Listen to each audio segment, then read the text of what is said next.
Silent night, holy night, all is calm, all is bright, round yon virgin mother and child, holy infant so tender and mild, sleep in heavenly peace, sleep in heavenly peace. Silent night, oh, holy night.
Tomás Vandevalle, licenciado en Ciencias Políticas, empresario agrícola, ciudadano del mundo.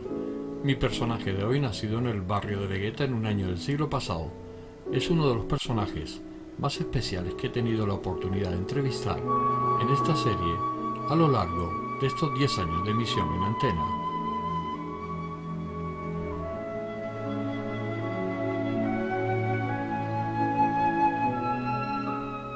Durante 60 minutos vamos a tener la posibilidad de entrar en ese interior de Tomás, que les prometo no va a haber lugar para el aburrimiento, al contrario, les garantizo que saldremos con nuevas ilusiones en esa lucha permanente que tenemos contra la monotonía. Hombre preocupado por servir a la sociedad, ha ocupado distintos puestos a lo largo de su vida en ese servicio, que en algunas ocasiones no ha quedado personalmente satisfecho con su quehacer realizado. A partir de ahora les emplazo a no perder ningún momento de este programa, que viene con una certificación de amenidad e información.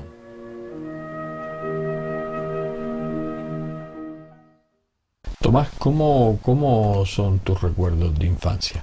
Tú naces en la clínica Santa Catalina, pero tus primeros recuerdos en Vegueta. Sí, en Vegueta. En Vegueta, en una casa en la calle Castillo. Cerca de la Escuela de Comercio. Enfrente de la Escuela de Comercio. Y enfrente de una plazoleta donde había una fuente, donde hay una fuente, que es bastante bonita, la fuente del Espíritu Santo. Y era un sitio donde pasaban con mucha frecuencia las procesiones de Semana Santa. ¿Pasaban por la calle Castillo? Sí, por la calle, muchísimas procesiones pasaban por esa calle. ¿Cómo recuerdas tus primeros años?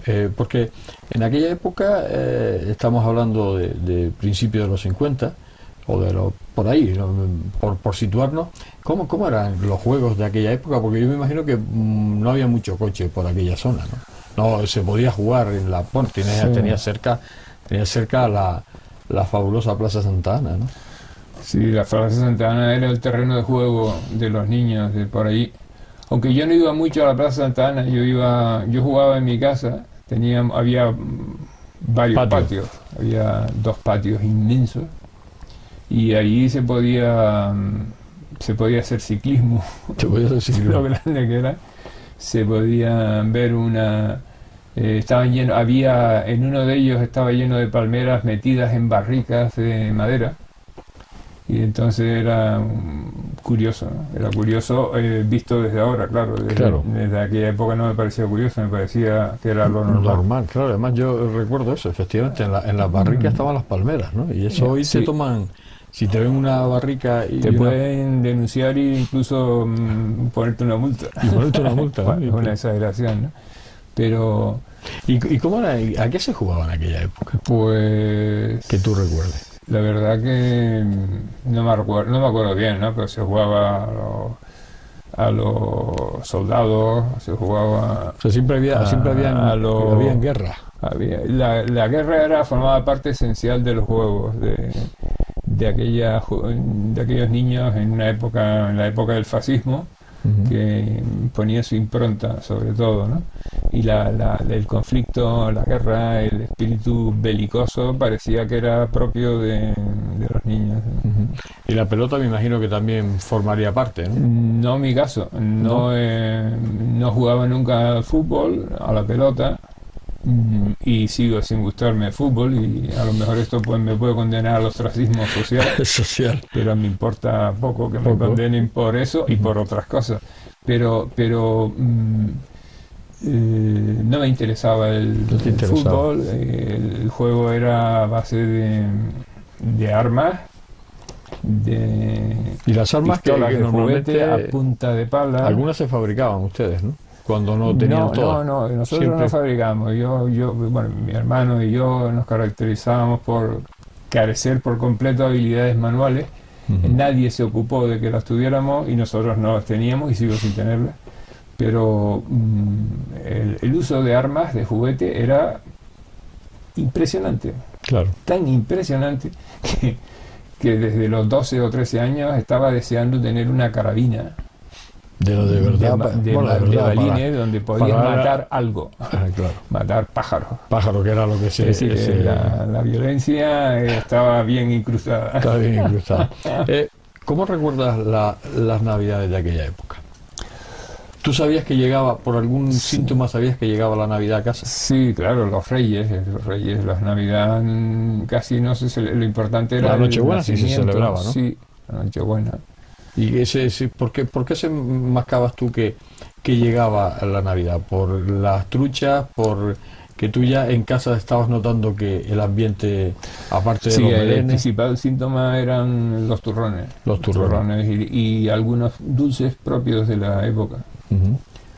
Pero los turrones eran solo en esa época, Claro. no se tomaban en otra como época hoy, del que año. ya se pueden adquirir a cualquier época del año, ¿no? Y los polvorones y toda aquella... Y los polvorones y los pasteles de gloria y algunas cosillas más, o algunas, bastantes más, se tomaban solo en aquella época.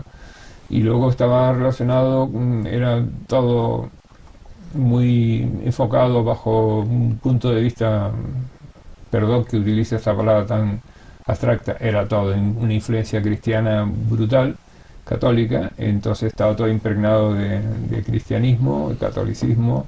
Lo principal era, aparte de los juguetes, y los regalos que traían los Reyes Magos, que también estaban vinculados con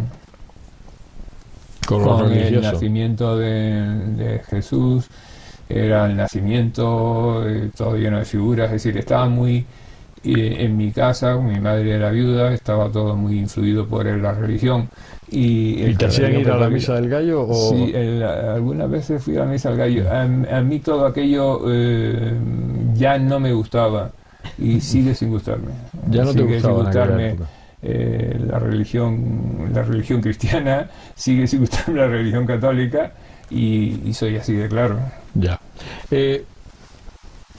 Cuando llegaban los Reyes, me imagino, eso era una noche especial, ¿no? Para ustedes. Sí, era muy emocionante porque... ¿Llegaron a ver a los Reyes dejando algo en tu imaginación? La imaginación lo hacía todo. Sí, ¿no? Era emocionante la noche previa y el descubrir Que no los se regalos. dormía, ¿no? No se Sí, dormía no se pensando dormía, no se dormía. que llegaban los reyes y Sí, había sí. que esperarlos allí, ¿no? Sí, sí. Y si salía a la calle con los juguetes que te regalaban con los amigos para enseñárselos. Nosotros no jugábamos en la calle. No. No jugábamos en la calle, no O jugábamos los en la amigos calle. venían a casa. Los amigos venían, tenía primos o íbamos a casa de primos o a casa y nos reuníamos un montón de primos y amigos, muchos amigos. Y jugábamos. Y se enseñaban los juguetes teníamos cada uno un que patio llevaban, ahí ¿no? grandísimo donde podíamos jugar a montones y era muy divertido, ¿no? No, me parece que era divertido. En aquel tiempo Me parece que era divertido. el recuerdo lo tiene. El recuerdo es peligrosísimo, los recuerdos son peligrosísimos porque se transforma la realidad que viviste. Pero la sensación final de toda esa época es mala, es negativa, es decir, me molesta la niñez impregnada de religiosidad y me molesta también porque vivía apartado de lo que parecía normal, que era jugar en la calle. Y vivía apartado de lo que hacían otros niños, aunque yo también jugaba, pero de esa otra forma. Pero al final ese aislamiento fue bueno porque me entusiasmé por la lectura. Claro. Y me entusiasmé infinitamente por la lectura y eso es algo impagable. Ujú. ¿Cómo llegas al colegio? ¿Qué recuerdos tienes de tu primera vez? Siguen siendo recuerdos negativos. También. Negativos, sí, ¿Entras sí, en un colegio sí. religioso? Entro en un colegio, primero un colegio alemán, cuando era muy pequeño, después pasó a los jesuitas. El recuerdo, la sensación es muy negativa. No me gustaba el colegio, no me gustaba El lo que se régimen hacía. religioso. A pesar de que los clérigos intentaban seducirme, dicho sea, en el buen sentido, para que yo fomentara una vocación religiosa en mí, porque Te éramos dos vieron hermanos. vocación, ¿no? Yo era el pequeño, el mayor iba al mundo y el otro iba a la iglesia. Y entonces lo intentaron, pero no lo consiguieron. Pero negativo. Y luego me pusieron en un colegio laico, que no voy a decir el nombre, y fue todavía más negativo. Fue más negativo. Es decir, era el mismo Perro con distinto el collar. mismo perro con el maldito collar. El maldito collar del autoritarismo franquista, de la pésima calidad pedagógica, de los malísimos profesores, etcétera, etcétera, etcétera. Eso es una infancia desde el punto de vista educativo horripilante. Llegas a la edad juvenil, tú de esos colegios vas pasando, vas estudiando bachiller, y bueno, ya tu edad juvenil, ¿cómo era la vida en aquel tiempo? Y cuando hablo de la juventud, ¿con qué se divertía la juventud? Ya cuando hablo de juventud, pues bueno, 16, 15, 17... Hombre, ¿existían los bailes? Sí, lo importante eran las chicas. Las chicas, eso era... Claro, como se decía en aquel momento, las chiquillas. Las chiquillas. Eso era lo importante. O sea, ¿Y era dónde? una libido a toda potencia. Claro. Sí. Entonces era casi obsesivo el tema de las chicas. Yo no tenía hermanas, luego las chicas parecían más lejanas, me resultaban más lejanas y más... Sí, porque no tenías contacto con ellas, claro. Digamos, más diferentes de lo que le parecerían los que tenían hermanas y tal. Entonces la relación era más peculiar porque no tenía hermanas, ¿no? Y claro, el tema era... ¿Y que se reunían en bailes, en guateques, en había reuniones? guateques, sí, había guateques, algunos guateques, no muchos, ¿eh? Y luego lo importante era ir a ligar a las discotecas. O sea que ya se empezaba Eso a ligar era a las más discotecas. importante Pero que era que- difícil, ¿no? Era muy difícil. Porque normalmente te quedabas en la barra. Sí, te quedabas en la barra con una cara de estúpido imposible de describir. Sí, Claro, porque la gente sí, ahora sí. no se lo imagina, pero efectivamente ibas Me a la- imagino que ahora también se quedan con cara de estúpido. Bueno, yo creo mucho. que ha cambiado mucho la vida, ¿no? En cuanto a esos temas, pero es verdad que ibas a la discoteca y además en aquel tiempo Las Palmas era una ciudad de discotecas, claro, Sí, era había una ciudad de bastante. discoteca y de cine. y de cine. Sí, sí, 35 salas sí, llegó sí. a tener y 35 Sí. discotecas. También, pues había un... En la época de los un 60 montón. era una edad dorada y 70 que... Entonces se iba ¿Y se hacían las pandillas? Sí, había pandillas donde Mixtas. había mixtas, sí, pero pero siempre con divisiones internas importantes, chicas, chicos, claro. Porque es que en aquel momento el machismo era absoluto, ¿no? Absoluto. La educación era una mentalidad, una educación machista, autoritaria, religiosa, acientífica, ajena por completo a cualquier interés cultural. Solamente el tema deportivo, pero ni siquiera como vivido de una manera de practicarlo, sino muy mal. Es decir, una época muy negativa. Y yo creo que he tenido suerte de no salir peor de lo que he salido mal. ¿La sexualidad cómo se vivía en aquella época? Se vivía con la misma ¿Qué represión, una represión sexual y represión moral brutal. Es difícil ahora mismo cuando hay en nuestra época hay más libertad sexual. Probablemente no total, porque a lo mejor dentro de 100 años se verá como que todavía hay muchos quedaremos condicionamientos desfasados. sexuales, pero es difícil de comprender desde el momento histórico que estamos viviendo cómo era la vivencia de la sexualidad. El desprecio hacia los homosexuales era brutal. Sí, además, Era que aplicaban sorprendente. la ley de vagos y Sí, maleantes, parecía ¿no? que todo homosexual era en potencia un pedófilo o un agresor sexual. Y esto es injusto, y es injusto, obviamente, ¿no?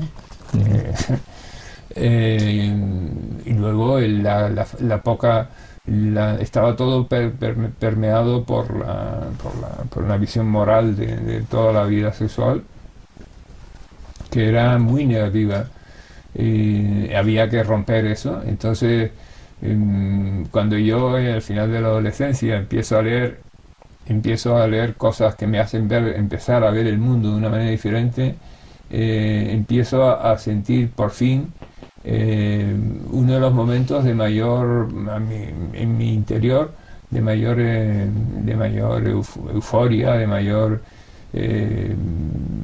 esperanza, de mayor amplitud, de mayor luminosidad que nunca he tenido. Es decir, empezar a romper con todo mi pasado, toda la educación que me habían infligido. Eso para mí es uno de los grandes momentos de mi vida. No es el único, pero hay otros momentos de mucho esplendor personal que también podremos comentar, pero este es el primero. Es decir, cuando empiezas a romper todo eso. Cuando empiezas a... ¿Cómo lo rompes? ¿Hablando con alguien? No, señor. No había nadie que fuera capaz de hablarte de otro mundo. Eran las lecturas. Empiezas a leer libros de los pocos que el régimen del general Franco permitía, o que iban clandestinos. Empiezas a leer libros donde empiezas a ver temas sexuales diferentes, temas políticos, temas de crítica social, sí, de todo. Y ese es el momento en donde se abre un mundo diferente.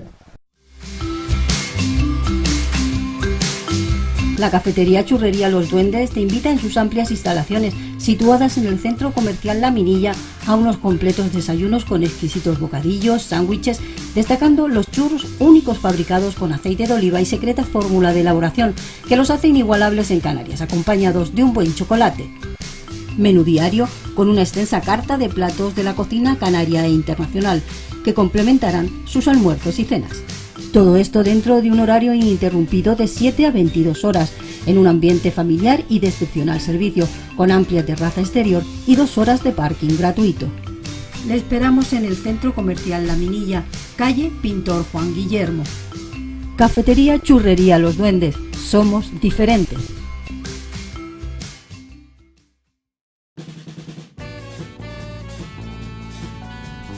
El ahorrador de electricidad Staminal, tras muchos años de instalación en Canarias y ser elegido como producto del año en ahorro energético a nivel nacional, le ofrece la posibilidad de ahorrar de un 15 hasta un 35% de su consumo en su factura de electricidad. Sea cual sea su negocio local o industria, Staminal tiene el ahorrador que se adapta a sus características. No se fíe de las imitaciones. Staminal solo hay uno, con las homologaciones de la comunidad internacional. No deje que los gastos abusivos de electricidad afecten a la economía de su negocio. Pídanos presupuestos sin compromiso al 928-481-249. Ahorrador industrial de energía Staminal. La solución a su excesivo consumo energético. Recuerde, ahorre de un 15 a un 35% de su factura de electricidad. En el corazón del Parque Santa Catalina se encuentra la gran terraza Lolita Pluma, que con nueva dirección te ofrece en la mañana los mejores desayunos especiales y saludables, bien acompañados de una repostería propia, artesana y creativa. En el mediodía dispone de una selección de tapas y platos de la cocina canaria e internacional. Las tardes en la gran terraza Lolita Pluma le permitirá degustar una variedad de tartas y dulces a la altura de los paladares más exigentes y exquisitos. Las noches en la gran terraza Lolita Pluma, además de unas cenas especiales en un ambiente tranquilo y agradable, tendrán el aliciente del servicio de coctelería más importante de Canarias. Todos los jueves tenemos la ruta del Pincho Pirata y además el sábado en la tarde-noche podrá disfrutar de espectáculos musicales y de humor en directo. Gran terraza Lolita Pluma, el lugar diferente para tu punto de encuentro.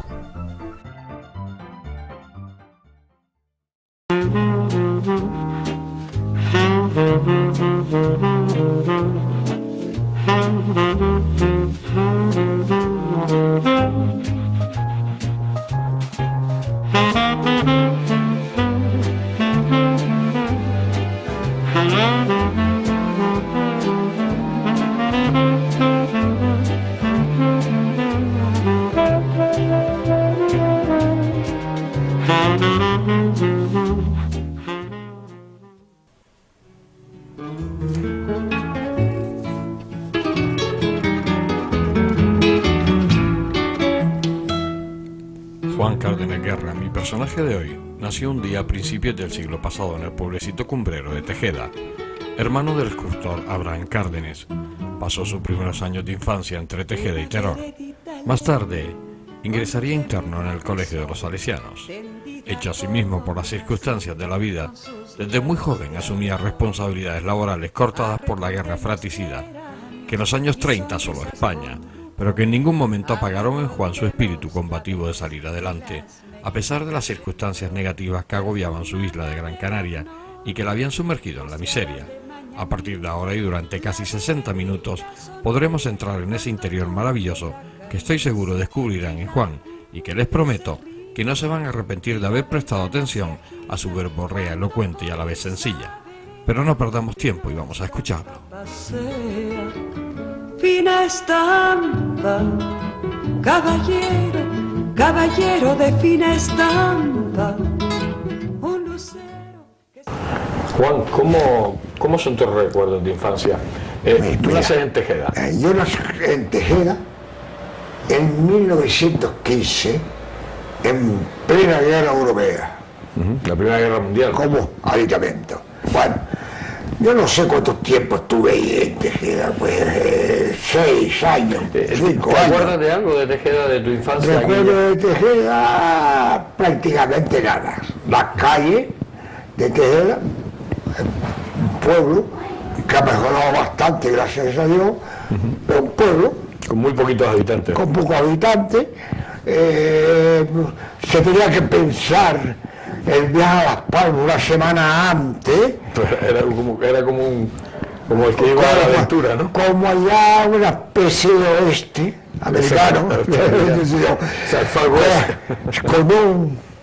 El transporte era un carro tirado por caballos de Pepito Armas, coño. O sea que era un transporte de caballos. De caballos, claro. Hasta San Mateo. En San Mateo parece que había otra diligencia. O sea, ¿qué tipo de este, vamos? Cuando nosotros salimos de Tejeda, yo tendría pues 6 o 7 años, no lo recuerdo. Y fuimos a parar a una finca que llamaban y siguen llamando el seminario. y se la compró mi padre al padre de Negrín, El amigo Negrín, del que fue presidente de la República. que fue presidente de la República. El padre se dedicaba a la compra-venta De terreno. de bienes inmuebles. De bienes inmuebles. Y le vendió la finca a mi padre. Ahí estuvimos no sé cuánto tiempo, pero también podemos decir que no fue mal, porque dejó de llover y no había agua para cultivos más o menos intensivos. ¿Comprendes? Tú entonces, en ese momento, Juan, te meten en los salesianos. Es decir, No, en ese momento he visto que el seminario, la finca rústica, una finca grande, enorme, bonita, entonces mi padre, junto con su hermano Nicanor, que era alto funcionario del Cabildo Insular, compran la opción del servicio eléctrico en Teror, del molino. Y cuando estamos hablando del servicio eléctrico, porque claro, la gente a lo mejor no lo puede entender, era que tu padre y tu tío daban la luz, producíamos la luz la dinamo, de todo el esa pueblo de Teror. historia, todo ese pueblo de Teror, le poníamos la instalación, se le ponía bombillo, se le cobraba. O sea, lo que haría hoy las No compañías. pagaba más. Hasta que después, más tarde, ya yo olvidé eso porque de Teror, estando en Teror, mi padre me metió a los salesianos. En los salesianos en Las Palmas. En los salesianos de Las Palmas, interno. Interno. Él estudió no sé cuánto tiempo. Yo creo que me peleé con un cura o el cura se peleó conmigo. No era cura, era un candidato a cura, un estudiante de cura. Del seminario. Bueno, total, que se me dio una patada o otro jugando antes se llamaba jugando a la pelota. Coño. Bueno, cuando se me curó, que fue en casa de mi padre, naturalmente en Teror, entonces había una cosa, o te pones a trabajar o vamos a los salesianos. ¿Tú qué dices? No, Preferiste trabajar. a trabajar. Pues mira, yo tengo un gran amigo mío, don José Jiménez, en paz descanse, y con él empecé a trabajar. Era lo que llamaban comisionista. Comisionista. O Un intermediario. sí, tenemos representantes de representaciones de distintas gente que vendía Y se y llevaba cobraba una una comisión, ¿comprende? Pero eso me puso a mí de llamar, pues tendría 18 o 19 años, ya me puso en contacto con todos los comerciantes, que afortunadamente fueron después amigos, hoy son los hijos y los nietos, y casi todos de Triana, desaparecidos ya, o transformados. Lo transformado. sí, porque Ya los no están, negocios ya no desaparecieron. están mis amigos, los comerciantes, los riberos, don Manuel Campos, padrón, para descanse, que era un gran caballero. Porque sigue estando Manuel Campos Gómez, que es el hijo, aunque ahora está el presidente de la Fundación Universitaria, y sigue Ese es el hijo, sí, que ya Manolo, no tiene nada que ver con el comercio. Almacenes Campos. Exactamente. Eso, incluso pues se ha transformado, desaparecido y tal. Toda esta gente, incluso pues, que se los riberos, que fueron grandes amigos míos, quedan los hijos y los nietos. De manera que don Luis, don José, Que que fueron los tú les fundadores, vendías en aquella época, con 18 años ibas tú a visitarlo. lo visitaba yo, decía pues, que le llevaba el artículo que yo vendía. Claro. ¿Comprende? Pues si eran los comerciantes de tela, pues nosotros llevábamos las representaciones que teníamos de tela, coño. Y ellos lo traían directamente. De calcetín, después de calcetín, la casa de calcetín, le ofrecías eso. Y después tenemos representaciones de otras cosas, por ejemplo, de legumbres. Pues eso se le da la pelota. Ahí es donde a don Manuel, ¿no? A don Ángel. O don Manuel, había una tienda allí, la tienda de don Manuel, o la tienda que era una tienda que vendía todo al por mayor. Lo recuerdo yo de pequeño, ahí en la calle La Pelota. En la calle La Pelota, había una cantidad de comerciantes aquí, don Manuel que vendía queso. Queso, ese don Manuel, sí. Después estaba Paco, que era pariente mío, Guerra Beltrana. Qué sé yo, una cantidad de gente. Aquella zona de La Pelota, de la calle La Pelota, eran tiendas de comerciantes. Eran tiendas de comerciantes, por mayor, ¿no? Sí, pero era el comerciante a la derecha, a la izquierda, la compañía Molina. Exactamente, que estaba ahí también. No sé cuánto ya, cuánto han pasado. Don Ángel Herreño, los Herreños también había hecho. Entonces, que llega la guerra civil. en ese de la noche a la mañana, coño. Y perdón. Con perdón de la conversa. De la palabra. Y nosotros creíamos que era, en principio, que iban a hallar a los que estaban en el gobierno. No, a los que nosotros llamábamos los monos, que no eran monos, eran sirios, Manuel Alí, no sé cuánto, había un follo. Selín y todo esto, los palestinos. Los palestinos que querían Italia. Pero ahora, señor, no era tarde porque nosotros teníamos oficina en Triana, y lo primero que iban entre las cosas médicas era la ametralladora delante de la telefónica que estaba en Domingo J. Navarro. Bueno, se armó el follón que todo el mundo conoce, dichosos. ¿Y te viste enrolado en...? Bueno, pues después, claro, movilizado y tal, bueno, al cuartel me mandaron a ¿cómo se llamaba? De montaña. En la parte de Cataluña. No, aquí, al cuartel de Mata. Mata. Artillería. Artillería estaba en Mata, sí. Y después artillería allá en la isleta. Bueno, ahí estuvimos con el cuartel para arriba y para abajo. Hasta que un día yo estaba en la oficina de mi compañía. Y recibí un oficio diciendo que dijeran los soldados que fueran chofer, que tuvieran carnet de conducir y que hicieran ir. Y yo, que sabía que ya estábamos preparando para ir al frente, en la artillería, me apunté a chofer. Ese y un amigo mío que estaba allí, que lo he perdido, pero no sé nada. Bueno, entonces me llevaron a la guerra. ¿Llegaste a entrar en combate?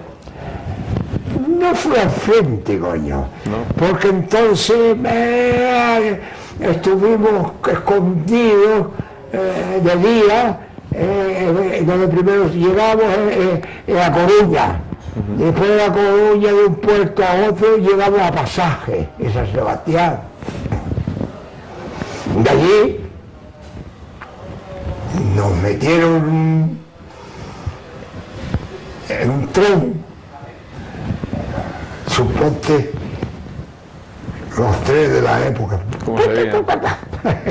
Y nos mandaron a Salamanca, a la escuela de los conductores, para que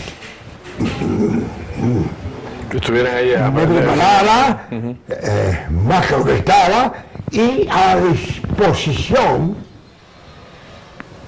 del ejército, claro, para llevarnos donde ellos creían oportuno. Y un buen día, pues me sacaron de Salamanca, me mandaron a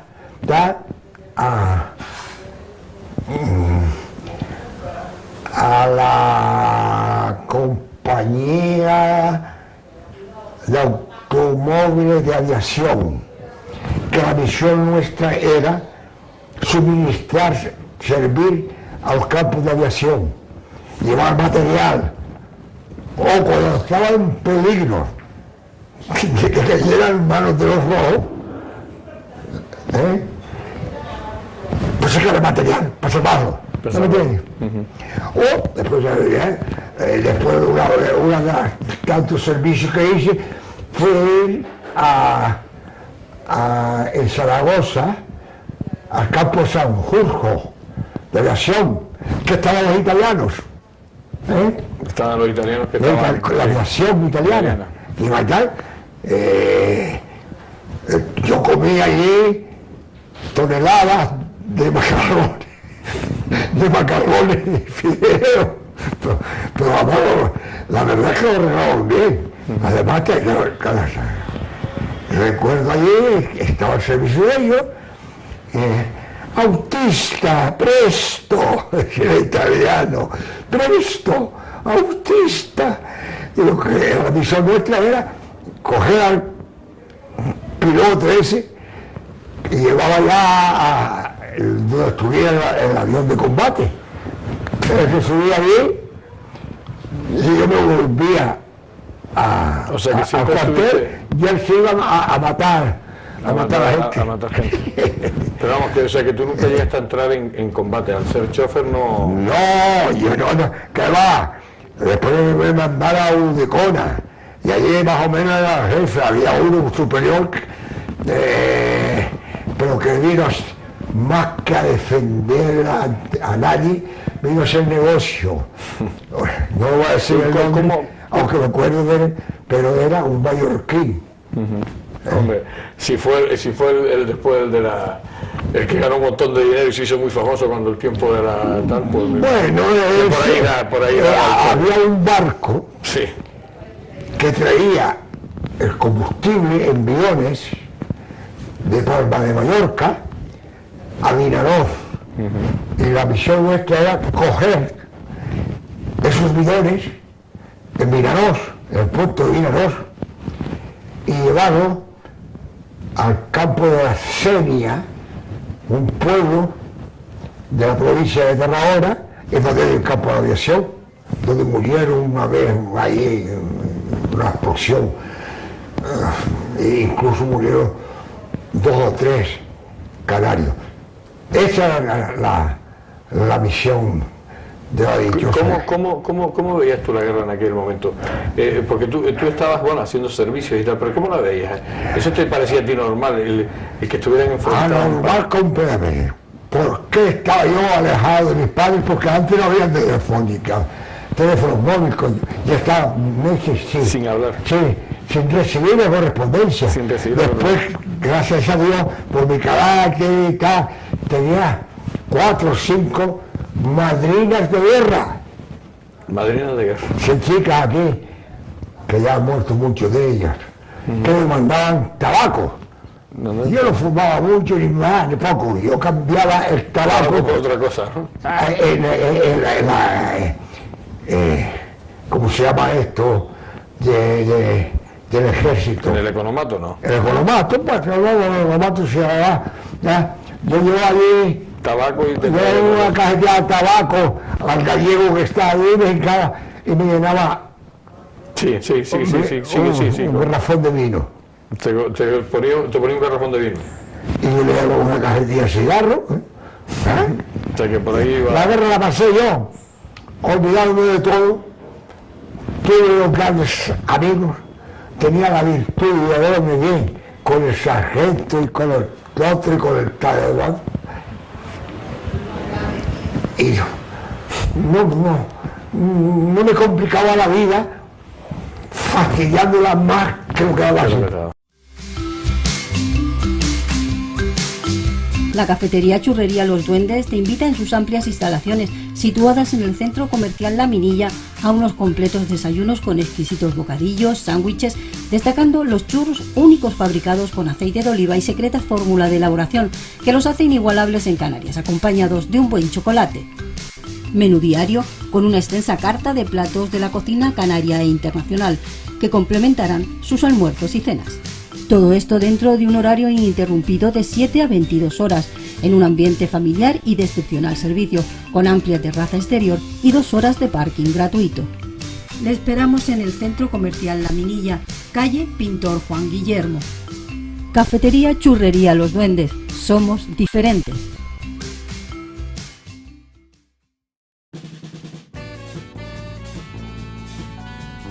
El ahorrador de electricidad Staminal, tras muchos años de instalación en Canarias y ser elegido como producto del año en ahorro energético a nivel nacional, le ofrece la posibilidad de ahorrar de un 15 hasta un 35% de su consumo en su factura de electricidad.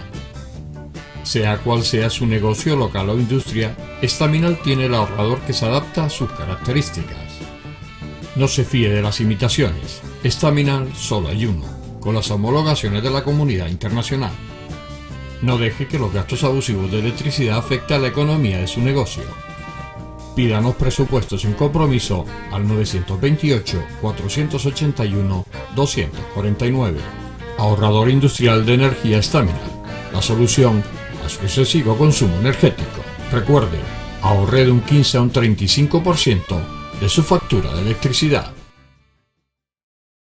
En el corazón del Parque Santa Catalina se encuentra la gran terraza Lolita Pluma, que con nueva dirección te ofrece en la mañana los mejores desayunos especiales y saludables, bien acompañados de una repostería propia, artesana y creativa.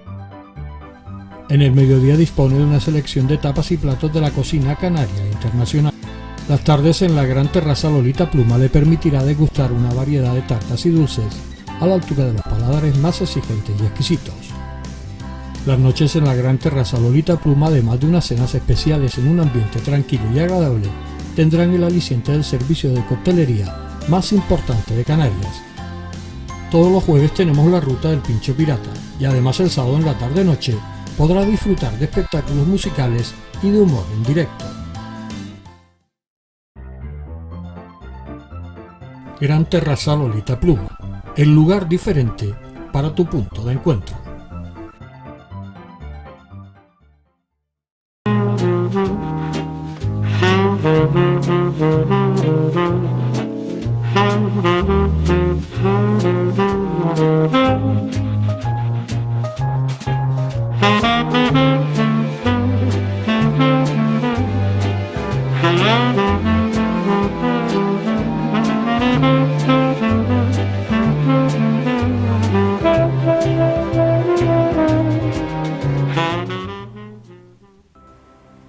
Salvador Sánchez García, Borito, escritor, deportista de la lucha canaria, poeta.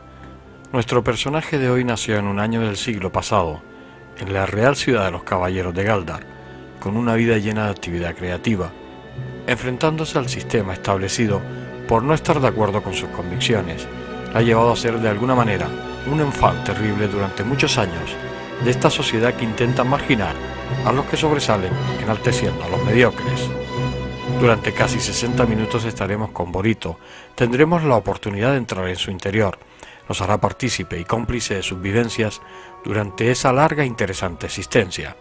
Como buen escritor, nos irá relatando de manera amena sus vicisitudes alrededor de sus tantas estaciones de vida. A partir de ahora, amigo telespectador, relájese, póngase cómodo. Le prometo que no se va a arrepentir de habernos prestado esos minutos de su tiempo. Borito, ¿cómo son tus recuerdos de niño? Tú naces en Gáldar. Nací en Gáldar en el año 1932. O sea, 7 años antes de la Guerra Civil. Correcto. Y por cierto, de la Guerra Civil recuerdo, es una imagen, un flash. Estando yo en la sala de mi casa, en la calle Capitán Quesada, hoy número 6, pues estaba yo detrás de la cristalera de la ventana y vi pasar un camión con trabajadores haciendo algún tipo de manifestación. Yo, con el transcurso del tiempo, deduzco que aquello fue en el inicio, como protesta o como manifestación en contra de lo que se venía o de lo que ya empezaba. Y después también recuerdo, ya que tú citaste el caso de la guerra, estar yo en la azotea de la casa y a mi abuela darle un shock porque un barco lanzaba bombas a la montaña. Porque parece que en aquella época la montaña era un núcleo izquierdoso. Y entonces... Yo tenía localizado el sitio. Sí, me acuerdo. Y que mi abuela como consecuencia... Ah, y que también pasaron unos aviones alemanes. Y entonces, fíjate tú lo que son las cosas. Y entonces se presentó la duda, no sé si entre mi madre y mi abuela, de qué aviones eran, de qué nacionalidad eran. Fíjate. La historia. Estoy hablando de... Seguramente tuvo que ser eso, claro, al inicio de la guerra. O poco antes de empezar. Son recuerdos ahí de... ¿Cómo son tus recuerdos de niño? ¿Cómo te acuerdas tú de aquella vida? ¿Cómo fue? ¿Una vida tranquila? ¿Una vida...? Los niños son niños. Y ahora, al transcurso de los años, quizás hacemos una valoración distinta. Pero Galdar, pues la calle larga, juegos con los amigos en la calle. ¿A qué se jugaba en aquella época, abuelito? Yo si quieres que te diga la verdad, son tantos los años que han transcurrido. Yo me acuerdo de estar en la acera de mi casa con algún niño, posiblemente iría también a la plaza, pero juegos así concretos de aquella época, la verdad, no lo recuerdo. No tengo ni la más mínima idea de a qué jugábamos nosotros en aquella época. ¿Y tus recuerdos sobre las navidades de aquella época también? ¿Te acuerdas de algo como niño? Pues de los años que yo estuve en Galdar, que fueron desde el 32 que nací hasta más o menos el 39-40 que vinimos a las Palmas de Gran Canaria, pues Navidad, pues tampoco. Yo nunca he sido una persona de mucha memoria. Hay cosas que sí, por ejemplo, estos datos que te dije, que viví, pero en mi niñez a qué jugaba y cómo pasaba la Navidad, pues, imagino que como cualquier familia de aquella época, en una reunión familiar, unas copitas, unos turrones, pero tener así una clara conciencia de cómo... No, ¿Tu venida a Las Palmas, cómo fue? Yo llegué a Las Palmas de Gran Canaria pues sobre los años 39-40 con mis padres, que establecieron mi padre y mi tío, o sea, el hermano de mi padre, establecieron un comercio a la subida de San Pedro, Almacenes Sánchez, y nosotros nos vinimos a vivir a la calle Colmenares 3, en un piso que daba al Parque San Telmo.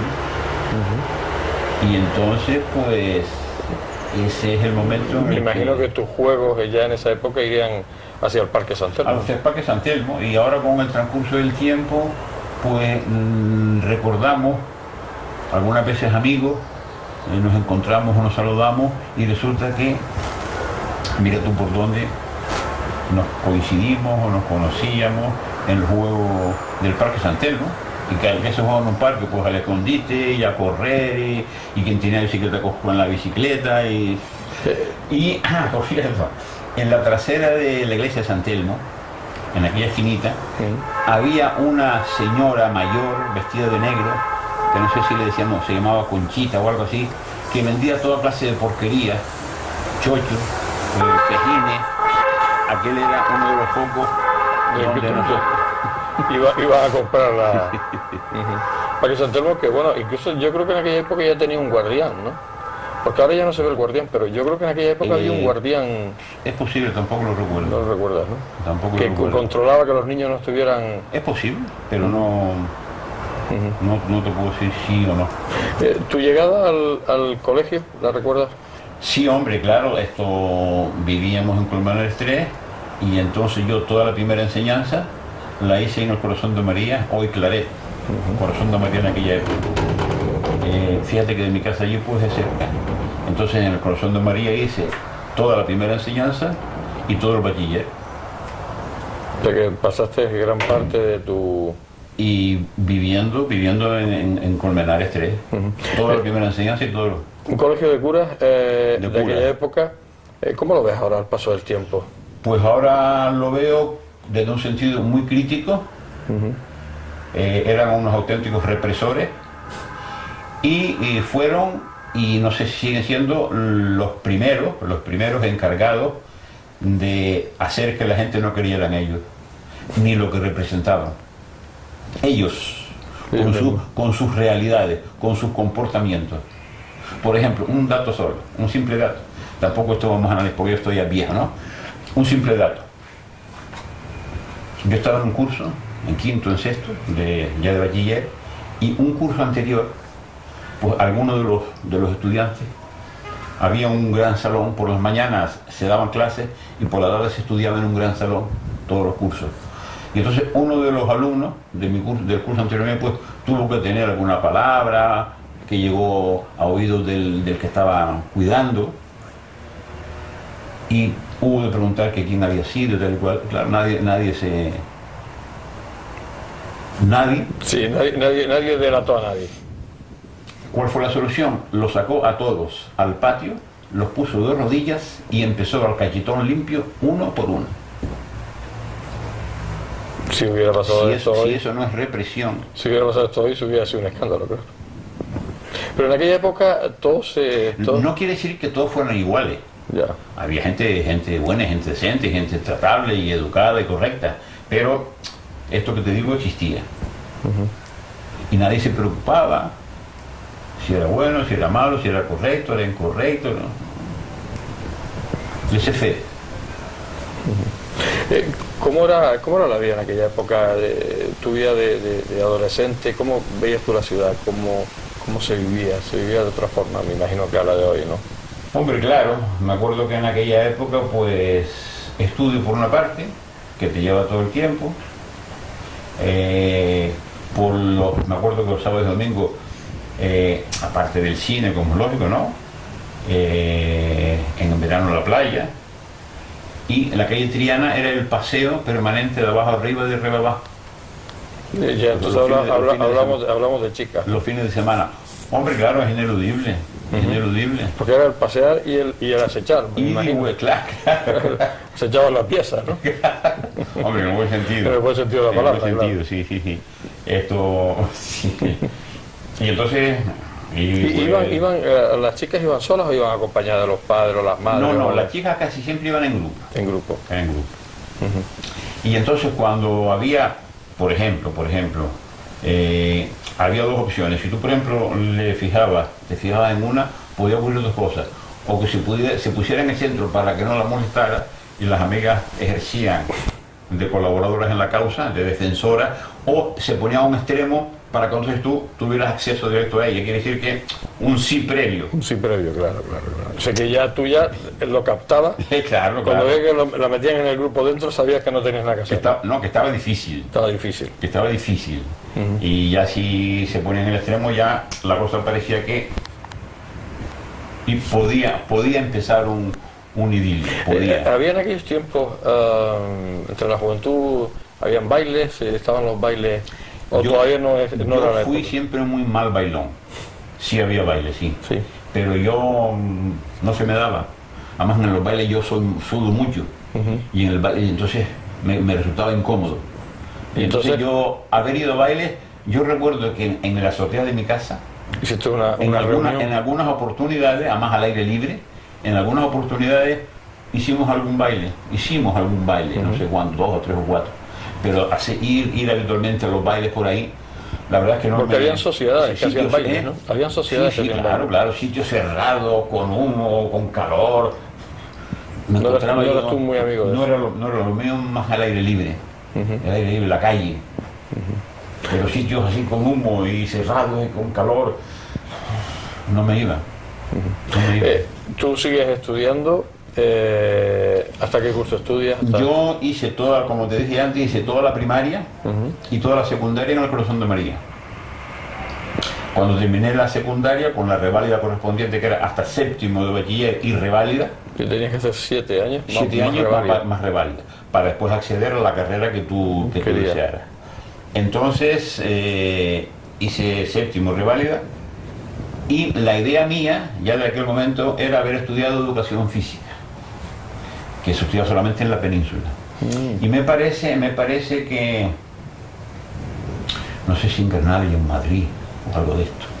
Y no sé si en esas enseñanzas había algo de frente de juventudes o algo de esto, ¿no? Entonces aquello a mí un poco me repelió. Pero como quiera que mis padres pues no estaban en disposición, o no querían, no lo sé, o no querían tenerme lejos, no lo sé. Entonces, como a mí no me gustaban los números y sí las letras, pues claro, no me dejaron estudiar aquello, entonces opté por estudiar Derecho en la Laguna.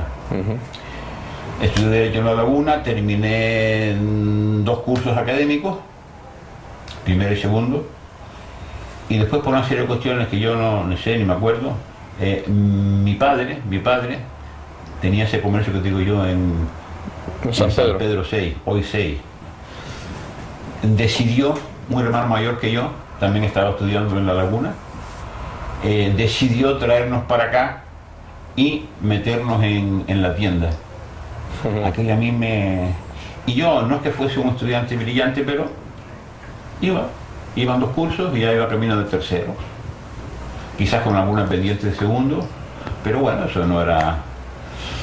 Pero a mi padre se le metió en la cabeza eso, y entonces a mi hermano y a mí nos trajo para acá y nos metió en la tienda. Y la verdad es que aquello a mí me produjo un trauma mental, psíquico, no estaba yo en eso, ¿eh? Yo llevaba mis estudios y hubiese terminado normalmente. Entonces, pues bueno, pues el padre decidió eso, nunca me dijo el porqué, aunque yo pueda imaginármelo.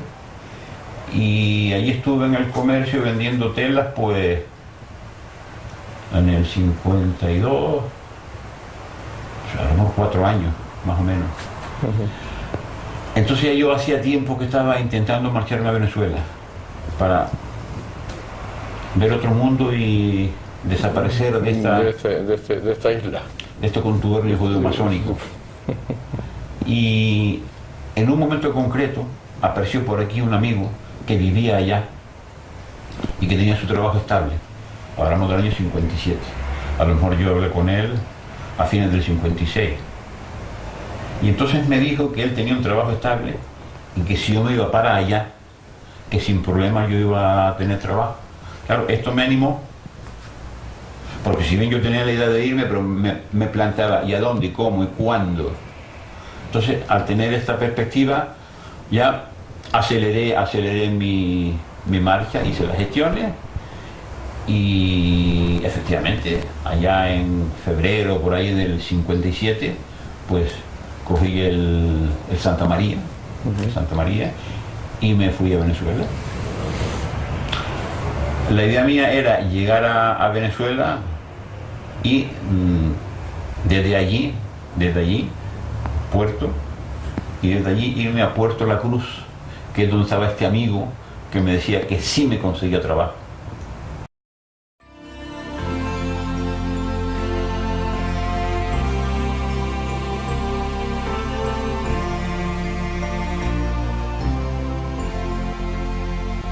Should old acquaintance be forgot and never brought to mind?